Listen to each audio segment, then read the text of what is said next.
प्राक्तन बामंडा राज्यस्तरीय सारस्वत महोत्सव पालित बहु प्रतिभा सम्मानित बामंडा साहित्य संसद देवगढ़ पक्षर आदिवासी भवन परिसर रे संसदर सभापति तथा अवसरप्राप्त प्रशासनिक अधिकारी मुरलीधर नायक सभापतित्व रे प्राक्तन बामंडा राज्यस्तरीय सारस्वत महोत्सव पालित होईଯାଇଛି। उद्घाटनी उत्सव रे पूर्वतन विधायक वृंदावन माझी मुख्य अतिथि, अवसरप्राप्त अध्यक्ष तथा साहित्यिक सुभाष चंद्र नायक मुख्य वक्ता और समाजसेवी डॉक्टर सत्यप्रकाश तोरा, प्राध्यापक डॉक्टर दिलीप पाणी सम्मानित अतिथि भाव में जोगदी मां सरस्वती और आज जन्म जयंती थिबा संबलपुर हितेश्रेणी प्रतिष्ठाता संपादक नीलमणि विद्यारत्न फोटोचित्र सम्मुख में दीप प्रज्वलन करी कार्यक्रम को उद्घाटन करथिले। वक्तागण तांको भाषण रे अतीत बामंडार सौरभ संपर्क में स्मृति रोमंथन करी ए अंचलर कवि और कलाकारगण बामंडार हृत गौरव को फेराई आनिबाकू आह्वान देथिले। ଏହି ଅବସରରେ ପୂର୍ବରୁ 3 ଥର ପ୍ରକୃତି ବନ୍ଧୁ ପୁରସ୍କାର ପ୍ରାପ୍ତ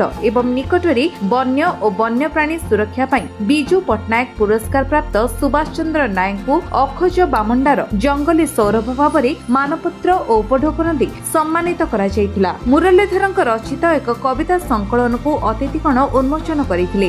ସମଗ୍ର କାର୍ଯ୍ୟକ୍ରମକୁ ବରିଷ୍ଠ ଓକିଲ ତଥା ସାହିତ୍ୟିକ ହୃଦାନନ୍ଦ ଶର୍ମା ପରିଚାଳନା କରିଥିଲେ। ସାହିତ୍ୟ ସଂସଦର ସମ୍ପାଦକ ପ୍ରଫୁଲ୍ଲ କୁମାର ମହାପାତ୍ର स्वागत भाषण देइथिबा बेले आवाहक प्रमोद नायक अतिथिगण को मंच आमंत्रण करथिले। एहा परे आयोजित द्वितीय अधिवेशन रे सुभाष नायक सभापतित्व करथिबा बेले झारसुगुड़ार शिक्षाविद और कवि प्रणति पट्टनायक मुख्य अतिथि, कवि माधवी पटेल और बामरा सांबादिक संघर सभापति संतोष शुक्ला सम्मानित अतिथि भाव में जोग देइथिले। एही अवसर रे सांस्कृतिक साधक सुरथ पटेल, पंकज जयपुरिया, बाबुनी महांती, मलय बेहेरा, सांबादिक गगन शर्मा, रिंकू कुसुम प्रमुख को सम्मानित करा जायतिला। कविता आसर को सस्मिता पटेल, पंडित श्याम सुंदर पंडा, रजनी पटेल प्रमुख संयोजना करथिले। एथिरे 60 जन कवि स्वरचित कविता पाठ करथिले। शेषरे इंदु मिश्र धन्यवाद अर्पण करथिले।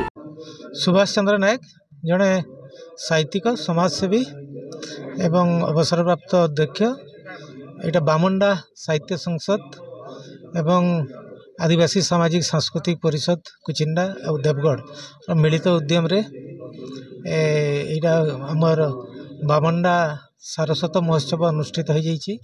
एठी केवल पूर्वतन प्राक्तन बामंडार कवि कलाकार नुहे, पड़ोसी झारसुगुड़ा जिलार मध्य कवि कलाकार इठी भाग नहीं।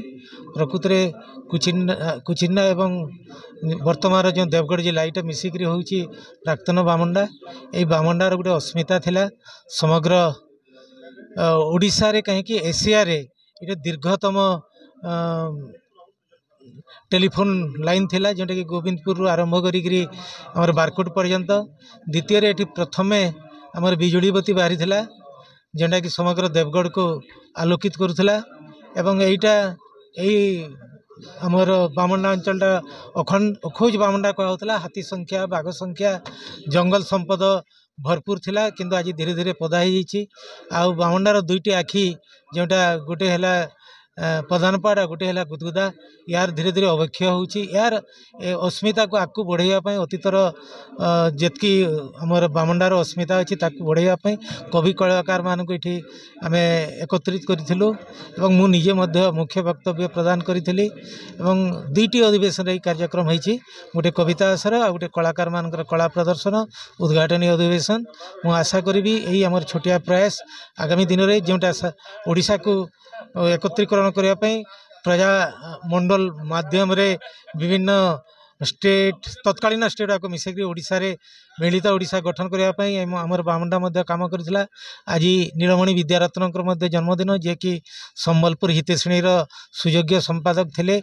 आमर ओडिशार जेते बड़ बड़ कवि एवं लेखक एवं साहित्यिक समस्त लेखा को यही बामंडा रे प्रकाश पाउथुबा संबलपुर हितेश्रेणी तांको सामना को आनीथिला। मैं आशा करिबा यही बामंडा आगामी दिन में पुणी ओडिशार नेतृत्व नेब। तेणुक गोटे अखोज बामंडा जेनटा उपर बामंडा कहुची कुचिन्ना आज आम ये अधिवेशन समस्त सामिल होइथिलु। संबलपुर कुचिन्डारू निको कुसुम का रिपोर्ट, विश्व विजय न्यूज ओडिशा।